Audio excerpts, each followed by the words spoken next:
because you are united with us in every way now, and you suffer what we suffer. We thank you for helping to bear that. Teach us how to be good bearers of suffering, knowing that it's part of our lives, and there's a healthy way to work with it, and also unhealthy ways. So help us with our wisdom today, and help us to just have good fellowship as well. Amen. Amen. Okay. Blessed are those who are persecuted for righteousness' sake, for theirs is the kingdom of heaven. That's the NRSV. Rudin is, happy are those hounded for the sake of justice, because theirs is the kingdom of the skies. And then Skandret changes it a little bit, the author of our book, and says, blessed are those who are mistreated for doing good, for theirs is the kingdom of heaven. So, our first instinct when we suffer is to react defensively. Fight back. Sometimes it's fight or flight, run from the situation. But usually there's defensiveness involved when we suffer. And Skandra is suggesting this new posture, which is described by Jesus' words, and that is nonviolent resistance. You don't fight. You reach past differences and you love your enemy. So I'd like us, first of all, to just start. Can you think of a situation you have known, whether it's yourself or someone else, someone who did get mistreated for doing the right thing? And I'm just putting it that way. It doesn't mean that they got mistreated because of their faith or anything like that. But can you remember a time when you or some other person got treated badly for doing good? I'd just like you to think about that for a minute.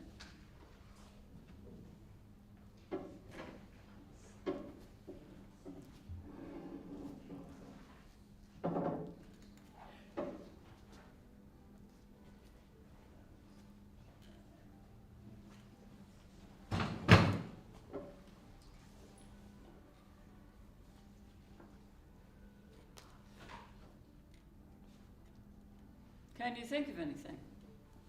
It could be you or something you observed. Well, I can share one. Yeah. 2 or 3 years into my first appointment as a clergyman, KKK was going to have a march up the county seat town in the county I was at, which was about 20 miles away. And the men of the church that had a group that would meet together every Wednesday evening late had been talking for a couple of months about what they could do about that, how they could address it. They never did come up with anything, but somewhere along the way I realized there's something I can do. So the night before the march,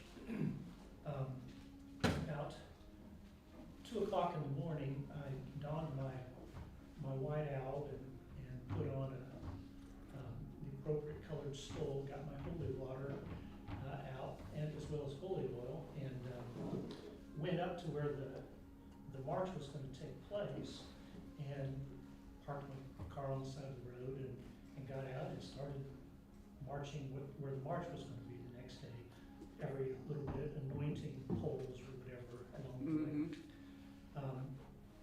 No big deal. Got as far as I needed to go, and backtracked. And I was about from me to you from my car to get in and go back home and see what happened the next day when the cops arrived, and they wanted to know what I was up to, and I told them, and they didn't believe me, and so I got arrested that night. I didn't spend a lot of time at the county jail, but I was there briefly, and then finally got out. Now, if getting slightly arrested counts as suffering, then I was. But nobody hit me. I didn't hurt from it. I just Yeah. Well, they probably didn't believe you because it would be so unusual for someone to actually do that. Yeah, and I was out in almost something that would look the same way as some of the folks would be marching Yeah, because of the white stuff, yeah.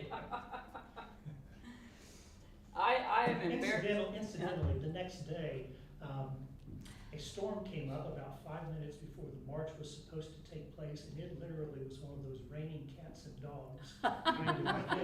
And the march was canceled, and the KKK never did ever again have any dealings in that county. That is a good story. That's a good story. I have one. Yeah. When I was in Fort Smith, that's when the AIDS pandemic really hit, really hard, the population, and I was very active in working with people of all kinds. And we had care teams at the church and all that. But there's one particular pastor in town, or probably shouldn't even call him that, but anyway, he was on television every Sunday. He just retired about maybe 2 months ago. His last sermon, I said, I'm going to catch this. Because every sermon while I was there, my name was mentioned. He's going to hell. He's with these AIDS people. He's probably got AIDS. Have you seen him running, avoiding? Oh, wow. And do all that kind of stuff. And then his last sermon, I said, I'm going to look at this thing. It was only about 3 or 4 months ago. And he said, well, we all know that Ken Parks went to hell. Oh my goodness. Oh my goodness. And I just called the station and said, would you please tell me I'm still alive? I think you got to die first. You should have told him you come back and you have a message. Yeah, you come back and I've got something to tell you. Anything from the back there? I don't want to ignore the folks in the back of the room. I'll let Leon finish chewing. Sometimes these situations are a matter of perspective. Mm-hmm. And just a little short ditty that came to mind is a few years ago, my mother, like most mothers of this generation, raises their sons to be gentlemen. And that's a phrase or a description that used to be something that you were proud if somebody thought you were. But there's from a generational standpoint, that's not still so much so. Mm-hmm. And I opened the door for a young woman that was getting ready to come out of the same place I was going in. Opened the door, held it open, thinking I was being a gentleman. And I was met with a glare and the statement, I'm perfectly capable of opening the door for myself. Oh my goodness. I used to have a lot of So it's perspective sometimes. Yeah, sometimes it is You bring perspective. something good and somebody else thinks it's not so good. Yeah, now this from a long time ago, I don't know why it popped into my head, but I think it was around the holidays, and the little Baptist church I was part of, we had food baskets, to give to certain families in town. And Cherokee was a very small town, and everybody knew who those families were. And as it happened at that time, a lot of times those families were on welfare. And that's why, that's one of the reasons they were on our radar. And I was I guess I was a teenager because I was driving already, and I asked my dad, do you know where so-and-so lives? And he said, yeah, but are you taking food to them? He doesn't even work. For that generation, my father's generation, to be on welfare was a very shameful thing. Yeah. I don't think people really understood that some folks, actually, they don't have any way of getting income. They're disabled, or there's something else going on, or they're simply unemployed, can't find work. And he didn't really lay into me, but he just, his attitude toward me was just very demeaning because I was part of helping this family. Now, that really wasn't characteristic of him usually. He was a very kind person. Like one-on-one, he would do anything for you. But in that broader picture, the way we see other people, that affected him. I'm going to move ahead here because it's important that we understand. I think I really want to use Scandrett's edit of this when he says, blessed are those who are mistreated for doing good. And I'll explain why I prefer that in a minute. Let's talk about religious persecution for a few minutes. Historical examples when Christians refused, like in Rome, of course, we know about those persecutions, and that had a lot to do with them refusing to accept Caesar as their god, and there were a lot of other reasons as well. Middle Ages, you had Inquisition going after heretics. Reformation, Protestants suffered backlash from Catholics. World War II, Christians were also persecuted in Nazi Germany, particularly because quite a few of them, not a lot, but a significant number of them were trying to help people get out. And they were protecting Jews and people with disabilities, other groups of people. Now you'll notice that the second two in this list, that is persecution from within the faith. Do you see that? Inquisition going after heretics, that's Christians going after Christians. And in the Reformation, Protestants and the established church. And what we're going to see is that sometimes the persecution is within a faith, and that's a whole other situation. But let's look at, this is according to a website called Global Christian Relief. I just grabbed this. Here are some things that are going on today. Okay, in Nigeria, Christian communities are targeted by extremist groups such as Boko Haram. And by targeted, I mean homes destroyed, people killed, etc. According to the U.S. Commission on International Religious Freedom, Christians in North Korea face imprisonment in labor camps, torture, and even execution. Owning a Bible or gathering for worship can result in death. Now that's persecution for your faith. Christian communities in India are increasingly under attack from Hindu nationalist groups. These groups target Protestant churches, harass Christians, and push for laws that make it harder to practice Christianity. Some states have introduced anti-conversion laws that makes it dangerous for believers to share their faith. Human Rights Watch reports that violence against Christians has been rising, with churches vandalized and pastors attacked. In China, the government's, whatever that's called, Sinicization policy aims to bring all religions under strict state control. Amnesty International reports that Christian persecution in China includes church closures, surveillance of religious gatherings, and the removal of crosses and Christian symbols. Protestant churches are especially targeted, with many pastors being detained for their faith. You have to bear with me. I just felt like including a lot of information today. In Pakistan, Christians face severe discrimination and persecution. The country's strict blasphemy laws are often used to target religious minorities, including Christians. The U.S. Department of State's report on international religious freedom highlights cases where Christians have been falsely accused of blasphemy, leading to imprisonment or even mob violence. Many Christians also struggle with social and economic discrimination, making it difficult to find jobs or housing. So that's what's going on with Christians. But let's not be naive. Religious persecution hits everybody. So I'm not going to read this whole thing, but let's look at what Muslims go through. Muslims face government harassment in 135 countries in 2019, exceeding that of any other religious group. Muslim religious identity often overlaps with other factors such as ethnic or national identity. Now that's important. Ethnic, national identity, and also political affiliation is often associated with what we call religious persecution. So it's not simply that, oh, I'm getting persecuted because I love Jesus. Often there's something else involved. So it gets very sticky, very tangled up.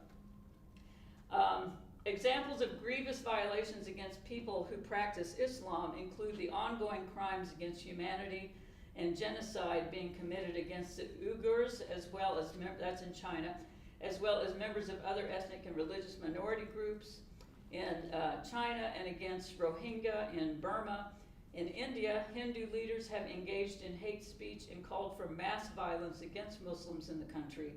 In the Middle East and North Africa, intra-Muslim tensions have been reflected in institutionalized discrimination and sectarian and intercommunal violence. Stigmatization of Muslims in Europe has contributed to legislation targeting Muslim dress and cultural practices. In Russia, of 420 political prisoners identified by the human rights organization Memorial, more than half were persecuted in connection with their Muslim faith. A number of countries, including Pakistan, criminalized the practice of certain expressions of Islam, and while extremist groups such as ISIS, Boko Haram, and Al-Shabaab target non-Muslims and Muslims alike, global efforts to combat violent extremism have at times led to discrimination against and persecution of Muslims. So that's from our own U.S. Congress reports. And then let's look at what happens to atheists. Current persecution of atheists, now I confess I took advantage of AI on the internet. It just speeded things up, but I did do a little bit of editing here. Many countries, including some in Asia and Africa, have laws that allow for the death penalty for those who identify as atheists. So if you're honest enough to say, I'm sorry, I just can't have faith, I don't get it. I'm not gonna say I believe something that I'm not convinced of. You're gone. Individuals have been imprisoned for blasphemy or expressing atheistic views online, such as an Egyptian activist who was sentenced to 3 years for managing an Egyptian atheist Facebook page. And this is reported by Humanist UK. In Saudi Arabia, expressing atheist ideas can be considered a terrorist act, leading to imprisonment and other punishments. They're also discriminated against.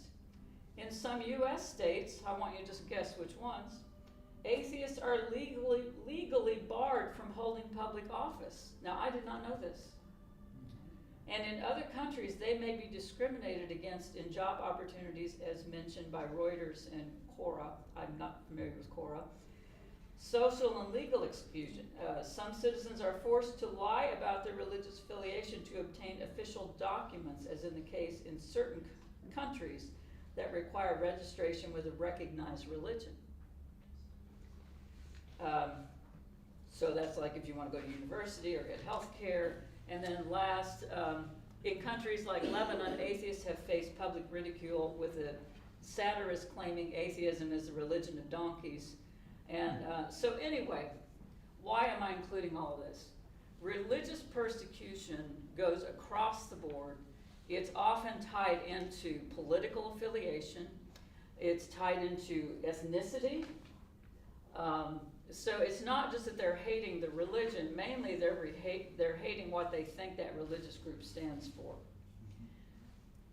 I'm not sure that when Jesus gave us this beatitude, that's entirely what he was talking about. Blessed are those who are persecuted for righteousness' sake. I believe that, because I've seen it, a person of any faith across the world can practice righteousness, and they do. Can fight for justice, and they do. That you don't have to be a Christian to know all this stuff and to fight for it. But when we confuse religious persecution with what Jesus is talking about, we can end up making all kinds of assumptions that may not be true. Now, I'm not saying that any of this is legitimate. I mean, no one should get persecuted for not believing in God or for having a different faith from me. I mean, that just should not happen. But figuring out where is the doing good and justice? Where is that happening? And who is suffering for it? So persecution of specific religions is often related to political affiliations or nationalist organizations. A substantial portion of religious persecution happens within a specific religion. This is still true. I mean, how many denominations can you have in one faith? I mean, look at Christianity. I am very, I'm not going to say, well, I'm not going to even put a name to it, but I'm very concerned about the human rights of all people. And in terms of the Middle East right now, I'm very concerned for Palestinians. I have been for a long time because I've known Palestinians for a long time. And I've gotten that side of the story because of my own experience living over there. But I also know, and one friend of mine who lived in Jordan with me for a while, she said, well, these Arab countries can't get along with each other. It's no wonder they can't get along with the Jews. And that's true. The Shiites and the Sunnis have been at each other's throats for generations. So it's like no one is really innocent in terms of not getting along with others, persecuting others, fighting even within the faith. So I'd like us to not think so much about religious persecution today, because it is big and tangled up, and sometimes it has more to do with politics than with doing justice. But I would like us to think about who are the people who are doing good, who are working for justice. What are they doing, and what kind of animosity or persecution are they facing? And what can we do? And when are we actually on the edge of getting persecuted because we're doing as what Jesus said? When does that actually happen? I'm going to go off script here, I guess because I'm tired, I don't know. But, and I'm losing my train of thought. Oh well, I'll stick to the script for now, let's just go with it. So what are examples of people outside of religious affiliation being mistreated for doing good? Let's just strip the religion away from it for a minute, because religion, especially when religion is tangled up with empire, okay? When any religious faith gets too much political power, it's in danger of just going off the rails, because it's sold out to power and money. This happens with any religion. When they get power in a country or a region, when they have enough money to have influence, then it's very likely that they cease to simply be a person of, it's not just faith anymore. There's a whole other power dynamic in there that Jesus never said we were to do. He says, you're to be servants. He says, my kingdom is not of this world. He said, the world leaders, the people who don't have faith, essentially, they operate by coercion. They lord it over you. That's not your way. And yet, when any religion gets political power, what happens? They lord it over other people. There's a faction in this country, it's called Christian nationalism. And I say it without any hesitation at all. Their goal is to gain control and influence every part of American life. And if you want to know more about that, I can talk about it later. There's a whole doctrine behind this, and there's a lot of money behind it too.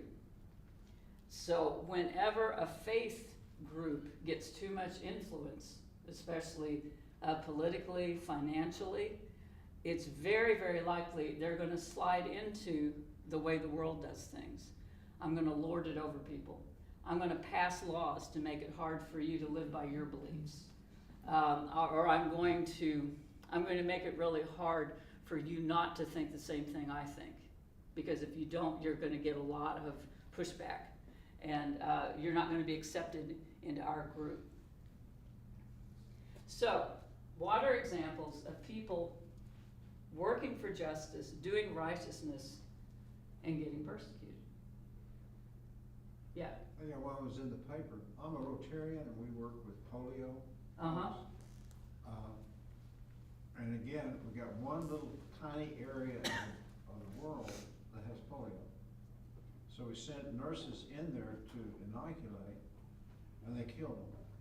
Oh my God. Because the government and the local pastors or ministers or whatever they were up in Pakistan said that they were there, and what they were really doing was sterilizing all the children. Oh my gosh. Yep. Yep. Yep. And that's why they justified executing the nurses. Yep. I think a lot of time the people trying to carry out humanitarian aid, they end up being persecuted simply because the powers that be don't want them to succeed for whatever reason. And, you know, I mean, there are some obvious examples in the news today, but it happens other places as well. So often trying to help others, you know, if those others are not the people that those in power want to thrive, then we're not gonna get any aid to them. I think we're into like the wait a minute. I know there are over 200 journalists who have been killed in Gaza, I think specifically Gaza. Lots and lots of physicians who have been working over there have been either killed or imprisoned. So, you know, that's another example. And we're not talking about people, who knows what faith they have. All I know is these are healers who are trying to get in and do the best they can, in spite of the fact that every hospital has now been bombed. And again, I'm using this because it's the current example. It's not the only example. What are some other examples of people who are trying to do kindness and justice and mercy, and they get pushback? A political system where if you try to do a social issue, you get stigmatized and made fun of, and it's just amazing the things that alleged Christians can say about other people for doing Christian acts, because politically they've decided there's not enough to go around, so we don't want to spend our money helping other people, and you're just an evil person to go around spending our money on these people who obviously don't deserve it. Yeah. And I'm glad you mentioned that, people thinking, well, there's not enough to go around. Because often what is a precursor to this kind of pushback or persecution is within the culture, you have this attitude of scarcity. There really is not enough of anything to go around. So only the people who deserve it should get it. Only the people who are on the right side of God or whatever should get it. So there are all of these attitudes, again, attitudes that Jesus, it's the opposite of, you know, he revealed to us a God of abundance. Jesus was always saying, there's enough love, there's enough mercy, there's enough everything for everyone who comes to me. We aren't turning anyone away. If you come to me, I will engage with you. I will help you. I will heal you. I may tell you a thing or two you need to do to change so that your life will get better. But there's always this attitude, this mindset of abundance. We have a God of abundance. So we don't have to fight for everything. We don't have to say certain people shouldn't get it so that other people can. And you're right. It's amazing the kinds of labels get thrown at people, whether they're in politics or otherwise, who simply want to make sure that everybody's taken care of, that everybody gets the food they need, the medical care they need. Again, this goes back to scarcity. This example of these nurses getting killed because the powers that be actually didn't want this community to thrive, I mean, that's horrendous, but that's a perfect example of being persecuted for righteousness' sake. You were talking in here about the Hindus picking on the people, and I've been hearing radio reports that say that they really don't want to get along with the Muslims in their country. They've been there forever and ever and ever. They used to be proud of how they all got along. Yeah. Well, they're persecuting everybody that's not their version of religion now. Yeah, Hindus and Muslims have been at it. Muslims have been at it with other Muslims.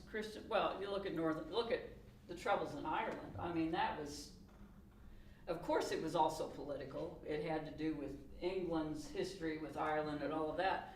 But you had Protestants killing Catholics and vice versa. I mean, it's incredible.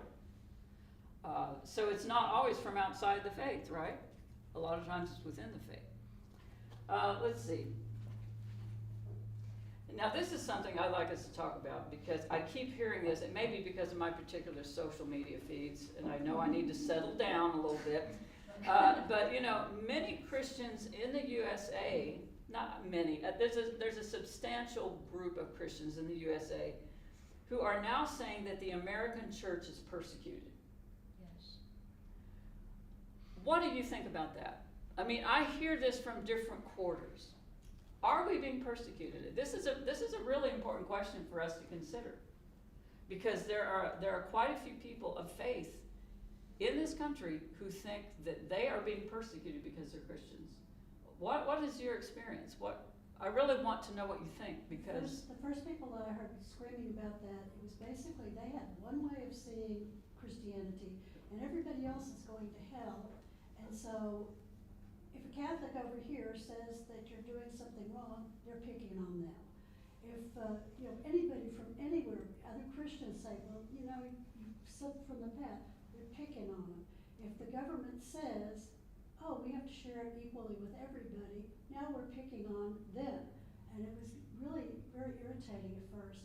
But I think we're getting to a point now where people are targeting different groups. We've been targeted, the Episcopal Church has been targeted several times politically. Mhm. And I expected at any moment to really have some stomping going on, because they want us to shut up. Well, and you mentioned Catholics. As many of you know, I worked for a Catholic publisher for years, and so I would end up doing retreats in Catholic churches, mainly because they would contact me through my workplace. And from time to time, I heard Catholics say, we Catholics are being persecuted. Well, that's been the South where I come from.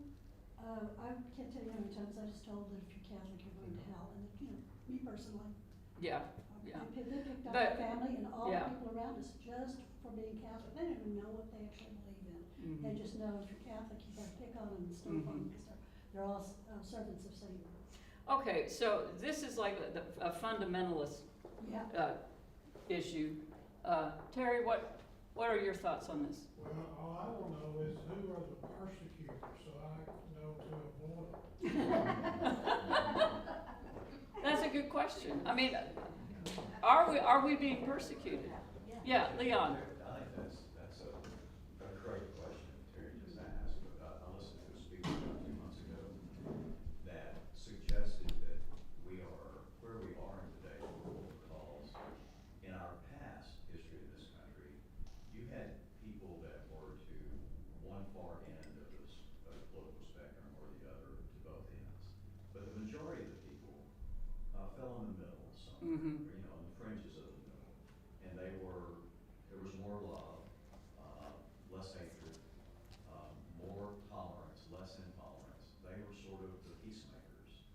And as we have, traveled to where we are today on this journey this country's going through, you have more hatred and more intolerance, and people have gravitated more towards each end, and that's left fewer people in the middle who are the peacemakers, was the suggestion from the speaker. Mhm. When I first started listening to him, I didn't think I was going to agree with where he was going, but by the time he finished, I thought, he might be onto something there. Yeah. So, like Terry said, who are the persecutors? Mhm. Those who think that they're doing good, those that disagree may take that disagreement to the level of persecution. But then when that group thinks they're doing something good, the other group may Mhm. disagree to the extent that they take it to persecution. It's okay to disagree with someone else, Mhm. but it seems that in our society today, we're taking it to a much, much higher level of hatred. Yeah, and I do think that what some of these Christians, and I do call them Christians, I'm not questioning their faith, but I think what we have grown really oversensitive about is someone not agreeing with us. Basically, yeah, that's what it's all about. And so if you have a Christian who goes to some sort of an event and ends up talking to a group of people, and they push back against this person's views on whatever, just pick your topic, that person may come away from there saying, well, I feel really persecuted because there were 3 people there who didn't agree with me. And I think that goes both ways. I think a lot of people feel that, well, if you are criticizing my beliefs, then you're persecuting me. And see, that's kind of a huge leap. That's a huge leap. That's mostly what I was saying before. Now we have people actually actively attacking people. Oh, yeah. Mostly verbally. Yeah, but it does sometimes turn into, especially now with, the proliferation of guns, things are more likely to escalate, but, that's a whole other point. So our inability to be disagreed with can sometimes feel bigger than it is. But when I look at religious persecution in history, whether it had to do with politics and was tangled up in other things or not, usually what that included was you're not allowed to worship. You're not allowed to gather. Yeah, you all have heard of the priest holes in Europe, right? It was illegal during the reigns of certain monarchs in England's history. It was illegal to be Catholic or to be a priest. And so families who still wanted to worship as Catholics, they had hiding places built into their houses where if authorities came or neighbors came that they didn't trust, they could put the priest in the priest hole and he could be safe until they were free to, have mass, celebrate mass together. So usually not being able to worship, now that's a pretty big one. And I don't know of any group in this country that's not allowed to worship. I may be wrong, there may be a few extremes that they don't, but we are allowed to worship. Not being allowed to speak freely about your beliefs. I mean, that's often in some of these situations what gets you thrown into prison. If you speak too freely about your faith, whether you're Muslim, Hindu, Christian, whatever, if it's not the right faith for that time and place and political situation, you might get thrown into prison. As far as I know, we're still free to talk about our faith here. What are some other signs of what historically has been persecution?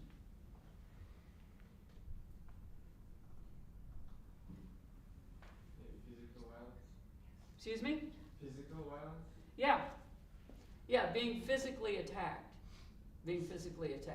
When- Having your home attacked. When Ferdinand and Isabella consolidated their power over Spain, they said convert to Christianity or leave. Oh, And yeah. They expelled the Muslims, who, by the way, apparently were responsible for most of their success. These were the educated folks there. Mm-hmm.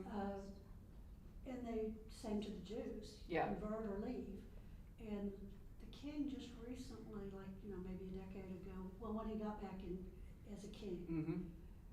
gave citizenship back to people who were thrown out 500 years ago.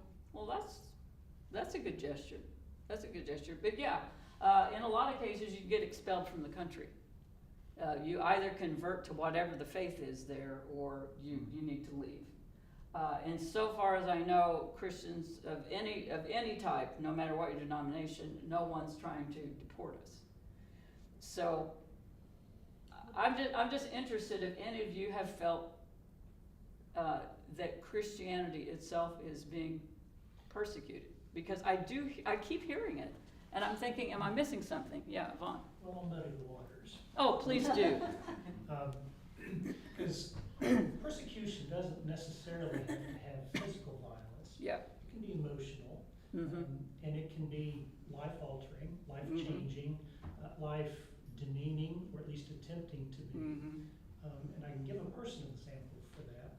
When I went to Vanderbilt University for my PhD studies, about 6 weeks into the program, I had a meeting with my advisor, who had not met me up to that point in time. And she was looking over both my resume as well as my all the things I had sent in. She was finally getting around to looking at it. And she says, she hadn't said anything to me personally, but then she says out loud, "Oh, you're one of those." And I said, "What am I?" She said, "Oh, you're one of those evangelicals." because she was looking at my Nazarene seminary transcript. And suddenly, in all of the classes from that point on, I ceased to receive any A's for classwork. I started receiving B minuses, which at the PhD level is the equivalent of a D. You're still alive, but you're just barely. Now, is that persecution? Well, Yeah. in one level, no, but in another level, there is some persecution involved in that. And then when I was after getting all the way through coursework, et cetera, you're taking qualifying exams, the committee that oversaw that, when I had to meet with them regarding qualifying exams, they said to me, you know, what you've written sounds like something you preach in church. I had a friend at Duke University who, about the same point in time, was taking his qualifying exams. And his team said to him, you know, this sounds like stuff you could preach in church. So life can change due to degrees of persecution that may not hit you upside the head, but do change your life in important ways. Yeah. Now, all things are redemptive, but Yeah. persecution gets out there and messes around. And of course, it's not just a right-wing thing. The left can Oh, yeah. persecute as well. And the prime example, to really muddy the waters, would be the way that those who are against abortion are silenced in some churches or treated as if, obviously, they're mental Luddites who don't understand anything, that there's something wrong with them, that they would be opposed to abortion. And so it's really mixed up and muddy out there as to how persecution takes place. Yeah, thank you for that, and that's a great example. I can recall, although I went to a state school in the middle of the Bible Belt, but even at that, I could sense at times, and there were times when even I would have professors make remarks, and I realized it was aimed at my beliefs. It wasn't nearly to that degree, of course. So yeah, you're right. There are forms of persecution that don't have to do with you need to leave the country or we're going to firebomb your house. So let's look at 1 Peter 4:12-19. It's a great passage on suffering. Beloved, do not be surprised at the fiery ordeal that is taking place among you to test you, as though something strange were happening to you. But rejoice insofar as you are sharing Christ's sufferings, so that you may also be glad and shout for joy when his glory is revealed. If you are reviled for the name of Christ, you are blessed, because the Spirit of glory, which is the Spirit of God, is resting on you. But let none of you suffer as a murderer, a thief, a criminal, or even a mischief maker. Yet if any of you suffers as a Christian, do not consider it a disgrace, but glorify God because you bear this name. For the time has come for judgment to begin with the household of God. If it begins with us, what will be the end for those who do not obey the gospel of God? And if it is hard for the righteous to be saved, what will become of the ungodly and the sinner? Therefore, let those suffering in accordance with God's will entrust their lives to a faithful Creator while continuing to do good. And then again, a little bit of help from the internet. It's really hard to resist this, I tell you. It pops up and you read it and realize, well, actually that's pretty much a good summary. Key themes from 1 Peter about suffering. It's not a sign of God's absence, but a sign of God's presence.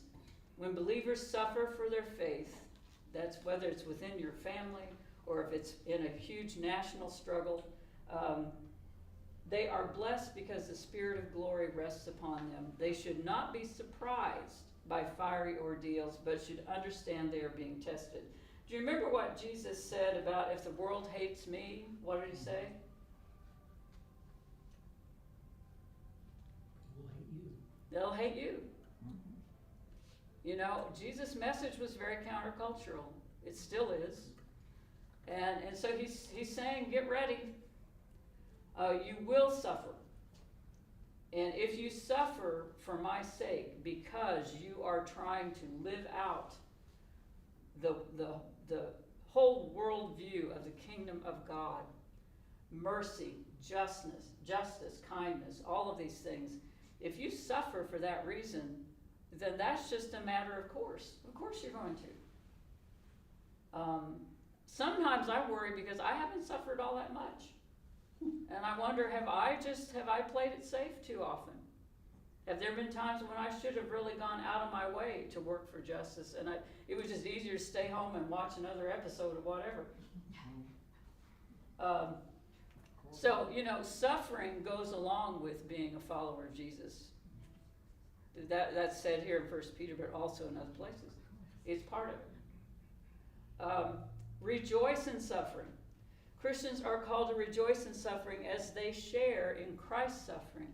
We are united with Jesus in yet another way when we suffer for doing the right thing. Our bond with Jesus grows even closer. Sometimes you suffer because what you've taken on is the right thing to do, but it's not easy to do. No, I mean, that's why it's suffering. See, if it doesn't hurt, it's not suffering. If it doesn't bother you, it's not suffering. But I mean, it doesn't even have to be active persecution. It could be just the work you're doing. Yeah. It's hard and not full of direct benefit Yeah. to you. You're doing it because it's maybe for other people because they Mhm. need it.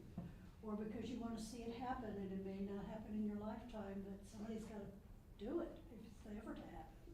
Oh yeah, well, I mean, look at all the people who've been involved in justice movements in this country, just this country. And many of them didn't live to see the results, right? They didn't live to see it. Am I willing to fight for something that I will probably not see in my lifetime? I'm almost 68 now. A lot of stuff I'm fighting for, I'm not going to see it happen. I've just settled on that. Some of the stuff, especially politically, some of the stuff it could take a generation to reverse. I'm talking about actual damage, not just another party being in power. And so am I willing to put myself on the line, knowing that I personally will not see the fruit of that? I may just lose and not experience the win because I'm at a certain age. We're encouraged to follow Christ's example. 1 Peter repeatedly points to Jesus' suffering as a pattern for believers. So what kind of suffering did Jesus go through? I'm not talking about the passion and the execution. What suffering did he go through when he was among us? We always heard those stories about people laying a trap for him, trying to get him to admit to something that they could use against him. Yeah, there were people after him in different ways. I mean, what did he give up? Well, if you talk about the temptations of Satan, he gave up all of these worldly things that he could have gone for instead of his ministry. Well, and you remember the hymn in, I can't remember which chapter of Philippians, where it says, basically Jesus gave up all of the advantages of heaven to be on earth with us. I mean, he gave up that. Do you remember his little show in the temple at age 12? Yeah.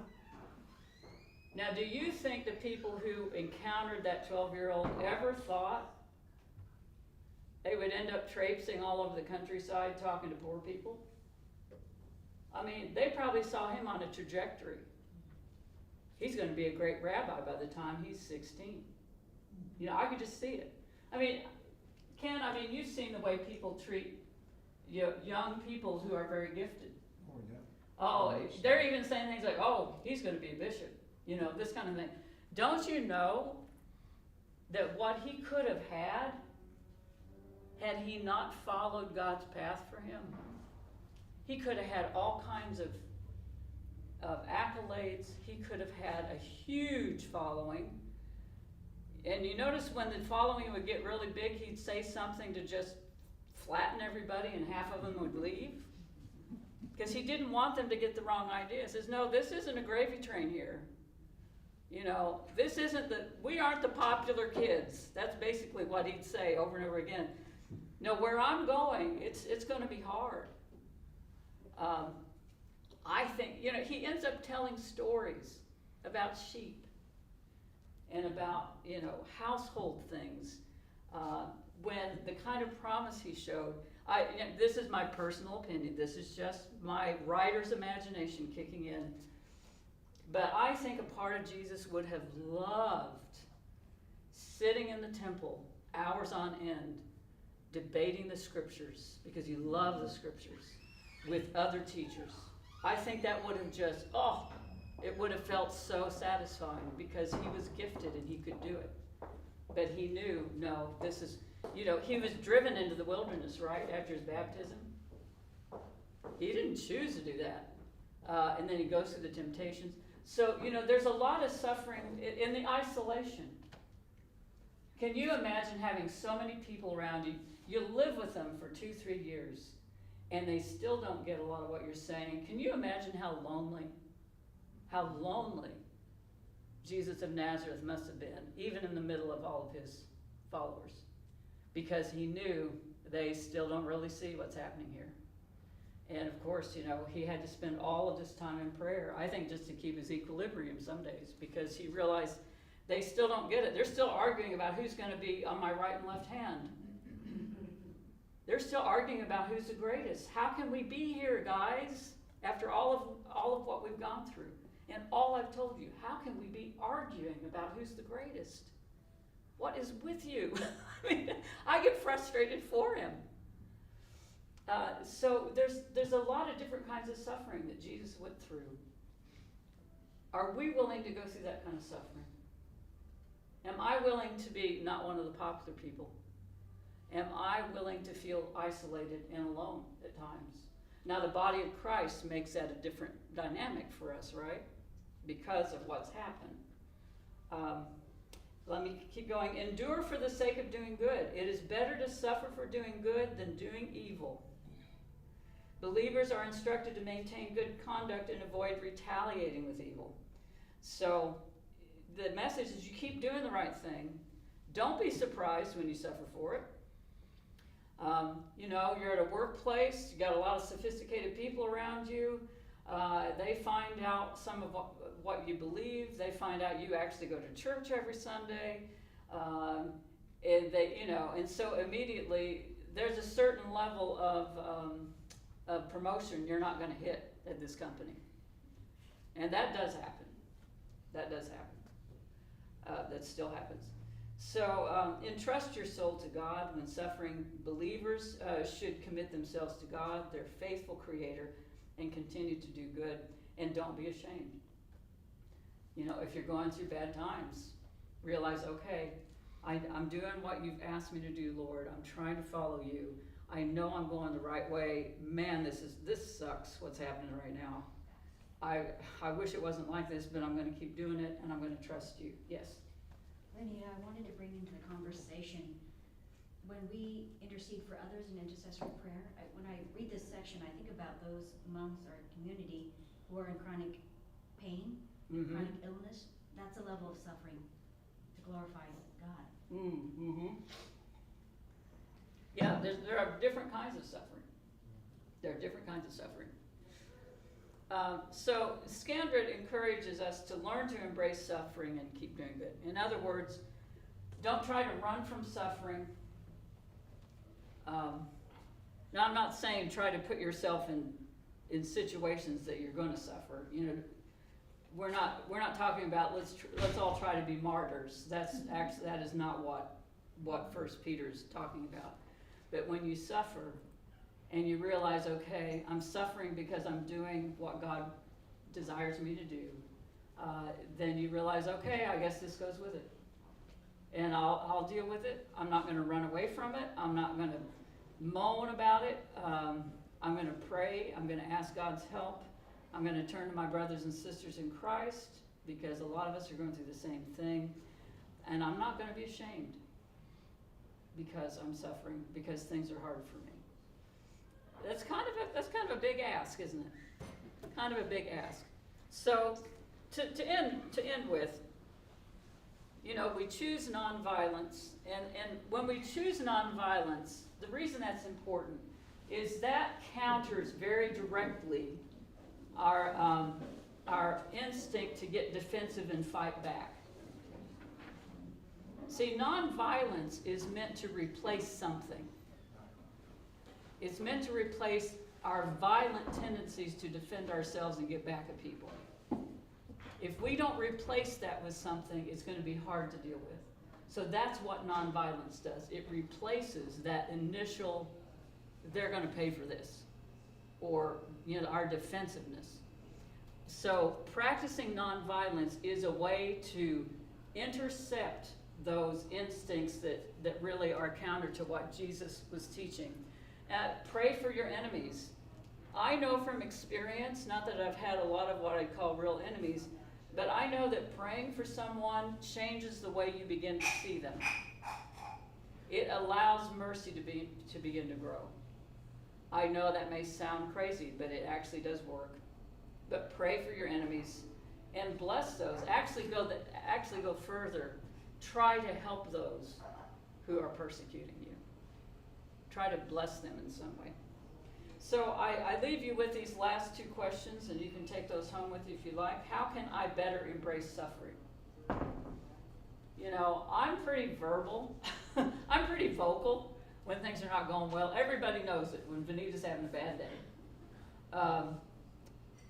How can I change that with a different pattern so that I actually embrace, yeah, I'm doing the right thing, which means I don't have as much money as I thought I was going to have because Jesus is leading me to do this, this, or this. And I'm not going to whine about it. How am I going to embrace suffering? And another one, how can I keep doing what is good? How can I keep doing what is good? Anything else? We've got about a minute, but you all have given us some good discussion. This is all, it's kind of complicated, isn't it? You know? But I think we've hit on some good points. Anything else? It's a way of life, so it's gonna be complicated because Yeah. life is, everything in life will be part of it because it's a way of life. Yeah. Yeah, yeah, and Jesus was showing us a way of life. Okay, you've all been very patient. I do apologize if I got a little too preachy, but sometimes this stuff just, I don't know, I think, we've got to get over this. So, thank you, and next week's the last one, and I'll try to make it the best ever, okay? Okay, thank you.